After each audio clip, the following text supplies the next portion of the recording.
నమస్తే, welcome to our channel. నేను సౌజన్య. ఇప్పుడు వరకు కూడా ఏపీలో రివర్స్ టెండరింగ్ అనేది విన్నాం, కానీ ఇప్పుడు రివర్స్ ప్లానింగ్ వినపడుతోంది.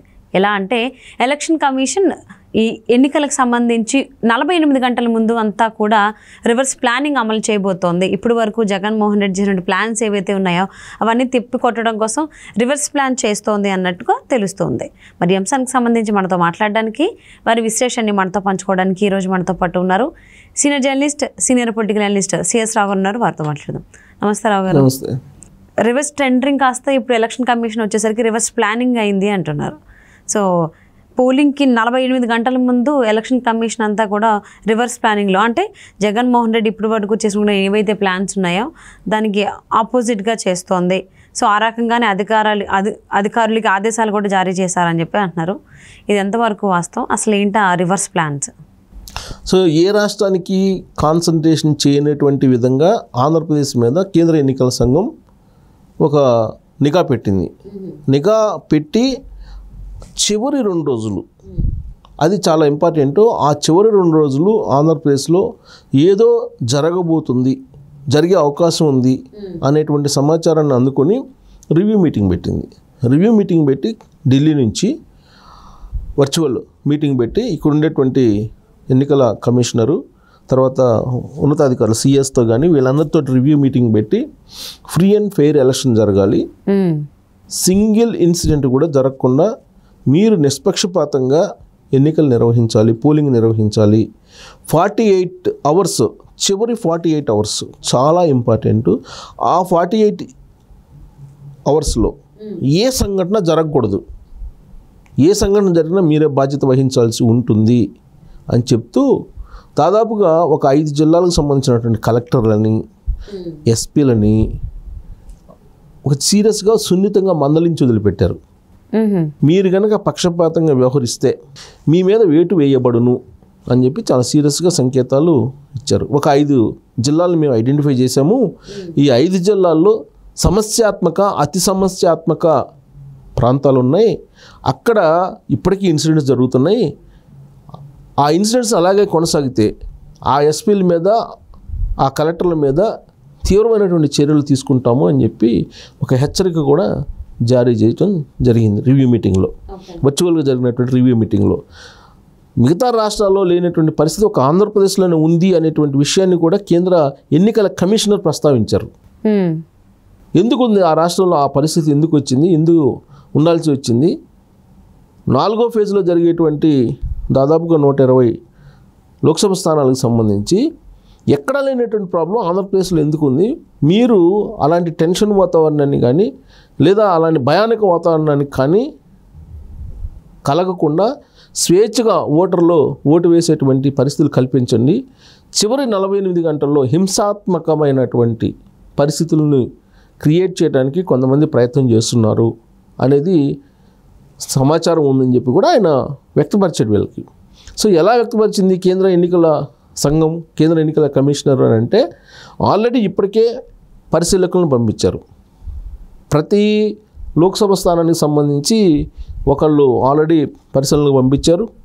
ఆ తర్వాత రాష్ట్ర వ్యాప్తంగా కూడా ప్రత్యేక పరిశీలకులను పంపించారు.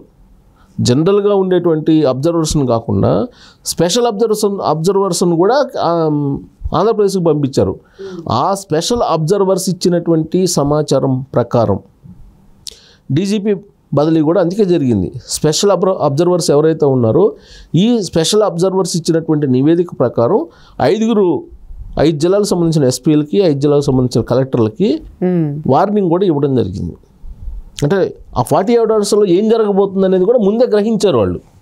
అంటే ఎంత అబ్జర్వేషన్ పెట్టారో చూడండి. సో అందుకే మీకు కావాలంటే సిఆర్పిఎఫ్ బలగాలను కూడా పంపిస్తాం, ఎంతమంది ఫోర్స్ కావాలన్నా పంపిస్తాం, కానీ సింగిల్ ఇన్సిడెంట్ జరగకూడదు.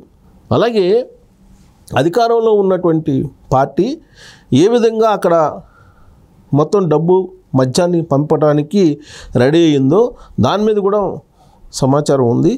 మీరు మొత్తం నిష్పక్షపాతమైనటువంటి ఎన్నికలు జరిగేలా చూడండి అని చెప్పి చెప్పారు. సో చివరి 48 గంటలు ఏంది అంటే ఏంటి, 13వ తారీఖున పోలింగ్. అంటే 10వ తారీఖు సాయంత్రం 5 గంటల తర్వాత, 10వ తారీఖు సాయంత్రం 5 నుంచి మళ్ళా 13వ తారీఖు 6 గంటలు పోలింగ్ అయిపోయేంత వరకు చాలా జాగ్రత్తగా ఉండాలి. పోలింగ్ ఏదైతే ఈవీఎంస్ ఉన్నాయో ఆ ఈవీఎంస్ని స్ట్రాంగ్ రూమ్స్లోకి చేర్చేంత వరకు కూడా మీరు అప్రమత్తంగా ఉండాలి.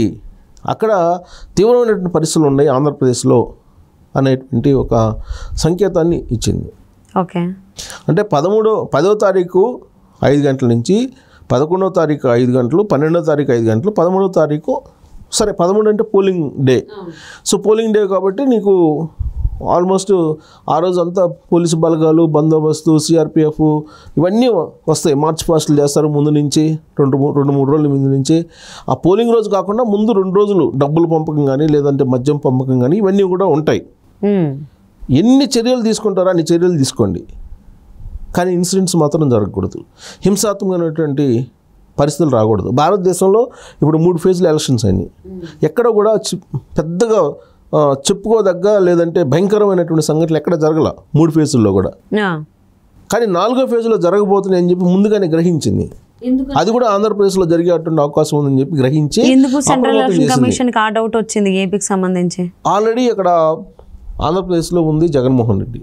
జగన్మోహన్ రెడ్డి ఏ విధంగా మొత్తం హింసాత్మక ఎన్నికలకు వెళ్ళడానికి ప్లాన్ చేశారనేది వాళ్ళు ముందే గ్రహించారు. ఇంటెలిజెన్స్ ఉంటుంది. ఇంటెలిజెన్స్ ఇప్పుడు ఆల్రెడీ ఇంటెలిజెన్స్ని మార్చేశారు కదా, ఇంటెలిజెన్స్ చీఫ్ని మార్చేశారు, కొత్త వాళ్ళని వేశారు, డీజీపీని మార్చేశారు, కొత్త వాళ్ళని వేశారు. అంటే అర్థం ఏంటి? జగన్మోహన్ రెడ్డికి వాళ్ళు అనుకూలంగా వ్యవహరిస్తున్నారు అనే ఉద్దేశంతో మార్చేశారు. అంతేకాదు ఒక డిఐజీని మార్చేసి అమ్మిరెడ్డిని మార్చేసిందా, అనంతపురం డిఐజీ, రాయలసీమ డిఐజీ అంటే మామూలు విషయం కాదు. దాని మీదనే హోప్స్ పెట్టుకున్నాడు జగన్మోహన్ రెడ్డి. అంటే గతంలో ఎప్పుడు లేని విధంగా పోలీసుల చేతనే ఓట్లు కొనిచ్చేటువంటి పరిస్థితికి వచ్చారు. పోలీసులే మొన్న పోస్టల్ బ్యాలెట్లు అప్పుడు ఏం చేశారు, మీరు కనుక ఓటేయకపోతే మళ్ళీ అధికారంలోకి వచ్చిన తర్వాత మీ అంత చూస్తామని చెప్పి బెదిరించారు. పోలీసులే బెదిరించిన సంఘటనలు బయటకు వచ్చాయి కదా పోస్టల్ బ్యాలెట్ అప్పుడే. రేపు సాధారణ ఎన్నికలప్పుడు వాలంటీర్ల రూపంలోనో లేకపోతే వైఎస్ఆర్ కాంగ్రెస్ పార్టీ కార్యకర్తల రూపంలోనూ ఎన్ని బెదిరింపులు ఉంటాయి. ఇప్పుడు ఆల్రెడీ ఎన్ని ఇన్సిడెంట్స్ జరుగుతున్నాయి, రోజు 2-3 రోజుల నుంచి వరుసగా ఇన్సిడెంట్లే కదా, పల్నాడులో కానీ లేదంటే చిత్తూరులో కానీ. అవును, ప్రతిరోజు ఏదో ఒక ఇన్సిడెంట్ జరుగుతూనే ఉన్నాయి కదా, ఎవరొకరు తల పగలగొడుతున్నారు కదా. అందుకే కేంద్ర ఎన్నికల సంఘం లాస్ట్ 48 అవర్స్ మీద కాన్సన్ట్రేషన్ చేసి ఆ 48 అవర్స్ ఇంపార్టెంట్. ఎందుకంటే ఆ 48 అవర్స్ మీద ఎందుకు కాన్సన్ట్రేషన్ చేశారంటే ఆ 48 అవర్స్ అంటే పోలింగ్కి ముందు ఏదన్నా హింసాత్మకమైన సంఘటనలు జరిగితే ఓటర్స్ పోలింగ్ బూతులకి వెళ్ళడానికి సాహసించరు. ఏదో గొడవలు అవుతుంది మనకెందుకు లేని కామ్గా ఉంటారు. సో వీళ్ళేంటి, ప్రభుత్వ వ్యతిరేక ఓటు ఉంది కాబట్టి ఎక్కువ మంది మంది ఓట్లు వేస్తారు కాబట్టి ప్రభుత్వంలో ఉండేటువంటి వాళ్ళు ఏం చేస్తారు, ఏదో ఒక హింసాత్మక సంఘటనలకు గురి చేస్తే భయపడి ఓటర్స్ రారు అనేటువంటి ఉద్దేశంతో. ఇప్పుడు మెయిన్ గెలుపు ఓటర్లు ఎవరి మీద ఆధారపడి ఉంటుంది, తటస్థ ఓటర్ల మీద ఆధారపడి ఉంటుంది. అవును, తటస్థ ఓటర్లు అనేవాళ్ళు వాళ్ళకి ఈ గొడవలు ఎన్ని నచ్చవు. ఈ గొడవలు ఉన్నప్పుడు మనకెందుకులే అన్నట్టుగా ఉంటారు. ఇప్పుడు హార్డ్ కోర్ వైసీపీ కానీ హార్డ్ కోర్ టీడీపీ కానీ ఎవరి పాటికి వాళ్ళు ఎన్ని గొడవలు ఉన్నా కానీ పోయి ఓట్లు వేస్తారు. కానీ డిసైడ్ ఫ్యాక్టర్ ఎవరు, తటస్థ ఓటర్స్, న్యూట్రల్ ఓటర్స్. సో వాళ్ళు వెళ్ళాలంటే అక్కడ వాతావరణం పీస్ఫుల్గా ఉండాలి. ఆ పీస్ఫుల్గా లేనప్పుడు వీళ్ళ సంఖ్య తగ్గుతుంది. ఆ సంఖ్య తగ్గాలని ప్రభుత్వంలో ఉండేటువంటి పార్టీలు కోరుకుంటుంది. ఎందుకు, ప్రభుత్వ వ్యతిరేకంగా. ఏదేమైనా కానీ ఇంటెలిజెన్స్ ఇచ్చినటువంటి రిపోర్ట్ బేస్ పైన ఎలక్షన్ కమిషన్ అయితే సెంట్రల్ ఎలక్షన్ కమిషన్ గట్టిగానే ఫోకస్ పెట్టింది ఏపీ ఎలక్షన్స్ పైన. సో మరి ఎంత జాగ్రత్తగా అవి నిర్వహిస్తారో చూద్దామండి.